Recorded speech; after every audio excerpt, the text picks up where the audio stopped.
onde as pessoas estão sempre se comparando. Imagine se a vida fosse só isso, irmãos. A nossa vida tem capítulos tristes, sombrios, dolorosos. E como que nós vamos viver o verdadeiro evangelho? O evangelho como Paulo viveu. Paulo, dentro da nossa cultura hoje, ele seria um homem completamente reprovado. Ele seria tido como um obreiro fracassado. Ele seria visto por muitos como alguém que pregava uma mensagem e vivia outra. E que sentido? Ele falava tanto de glória, tanto da experiência de Cristo, de viver Cristo. Ele mostrava Cristo nas suas mensagens com tamanha sublimidade, com tamanha grandeza, mas Paulo era um homem que ele vivia debaixo de acusações, de culpa e prisões. Ele se sentia e nunca se valorizava acima dos outros, pelo contrário, ele sentia o melhor do santo, ele se sentia o menor entre os apóstolos, ele se sentia o pior dos pecadores. E hoje as pessoas valorizam isso, as pessoas valorizam pessoas que falam bem delas, falam do seu sucesso, falam das suas possibilidades. Pessoas que têm uma autoestima, e a estima que Paulo tinha dele era de um miserável. Paulo escreve aos Romanos, ele fala assim, desgraçado homem que sou. Um homem que hoje almeja arrebatar multidões, vai dizer, olha, eu sou um desgraçado. Eu sou o menor dos apóstolos, eu sou o menor dos santos, eu sou o pior dos pecadores. A questão é que Paulo nunca confiou em si mesmo. Ele nunca pregou a si mesmo. Ele nunca procurou fazer uma defesa de si mesmo. Nós devemos ser igual a Paulo. Não é igual às pessoas do mundo, se vangloriando do que são. Porque elas não vivem Cristo. Quem vive Cristo não se vangloria e sabe o que tem de bom nele é Cristo. Como tendo um fim em si mesmo. É lamentável quando as pessoas pegam o 2 Coríntios e falam que essa carta é uma carta autobiográfica. Eu pergunto para você, onde que o soberano, glorioso e poderoso Espírito Santo vai mover o coração de um homem para poder ele escrever uma carta, para poder fazer uma defesa de si mesmo e colocar isso e chamarmos de Bíblia? Claro que não, irmãos. Em 2 Coríntios, Paulo não estava preocupado com o seu testemunho, ele estava preocupado com o testemunho de Cristo. Ele não tinha em vista ele, mas o testemunho de Cristo. E o testemunho de Cristo é através dos cristãos. Mas não é questão nominal, é questão de coração, pela habitação do Espírito Santo. Então, nós precisamos entender que nós passamos luta sim, irmãos. Nós passamos sofrimento sim. Nós somos esmagados. Não adianta você querer fugir disso. Você vai viver toda a sua vida se batendo e se debatendo, lutando contra sofrimentos, aflições, tribulações e tudo que você lutar para não ter, para não viver, vai ser o contrário, você vai viver. Porque em muitas situações, Deus permite que nós soframos sim. E não é culpa do diabo. Para que nós tenhamos um coração quebrantado, Deus nos leva ao sofrimento. Para que nós tenhamos uma convicção maior dos nossos pecados, Deus nos leva ao sofrimento. Deus nos leva também ao sofrimento por causa dele, por causa do nosso amor a ele.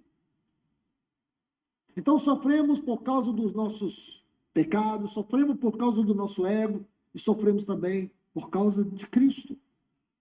Então, em muitas situações, o sofrimento não tem nada a ver com o trabalho do diabo, mas com o trabalho de Deus na nossa vida. Isso é muito importante. Então, nós corremos o risco de nos firmarmos numa teologia confusa por causa da nossa obsessão pelo conforto. Vocês estão me entendendo? Nós corremos o risco de nos firmarmos numa teologia confusa por causa da nossa obsessão pelo conforto. Então, eu quero que vocês voltem comigo, por favor, em Romanos capítulo 8. Vamos tomar esses textos, versículos 17 a 19. Gostaria que vocês prestassem atenção, porque existe uma didática linda nesses 3 versículos, e gostaria de mostrar isso a todos vocês. Quero fazer algumas assertivas para ajudá-los a compreender a grandeza deste maravilhoso assunto. A glória que há de ser revelada em nós. Versículo 17 de Romanos 8 diz assim: ora, se somos filhos, somos também herdeiros de Deus e co-herdeiros com Cristo. Se com ele sofremos, com ele também seremos glorificados. Porque, Olha que interessante. Nosso sofrimento por Cristo, em Cristo, para Cristo. Primeiro que isso se choca com a religiosidade. O que está sendo dito na Bíblia? Que nós sofremos, como Cristo sofreu. Por que o religioso fica focando que tem uma vida boa? Que Deus dá a ele uma vida boa? Porque ele é um cristão nominal. Agora, se eu sofro em Cristo, por Cristo, para Cristo, eu tenho a glória de Cristo. E essa glória é para a glória de Deus. Não é para eu me vangloriar. Eu tenho que me vangloriar de ter Cristo. Essa é uma glória, de ter Cristo em mim. Mas para dar glória a Deus, meu Pai Celestial. Que é o que Ele quer. para mim, tenho por certo que os sofrimentos do tempo presente não podem ser comparados com a glória a ser revelada em nós. E o versículo 19. A ardente expectativa da criação aguarda a revelação dos filhos de Deus. Amados irmãos, não agora, mas creio que até o final eu quero lhes mostrar uma didática linda que existe nesses 3 versículos.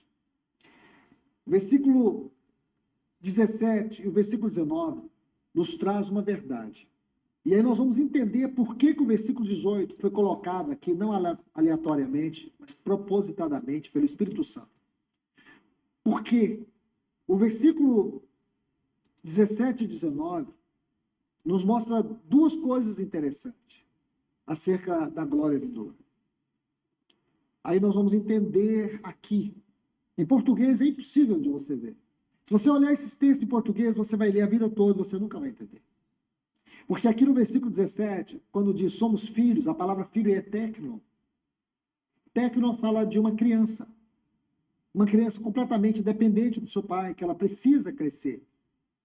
E a experiência que essa criança tem é uma experiência natural. Certo? Ela precisa de uma experiência natural para crescer. Então, esta é a palavra tecno.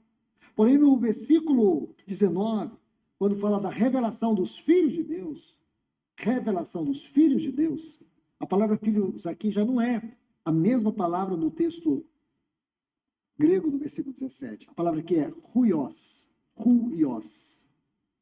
Essa palavra fala de filhos maduros.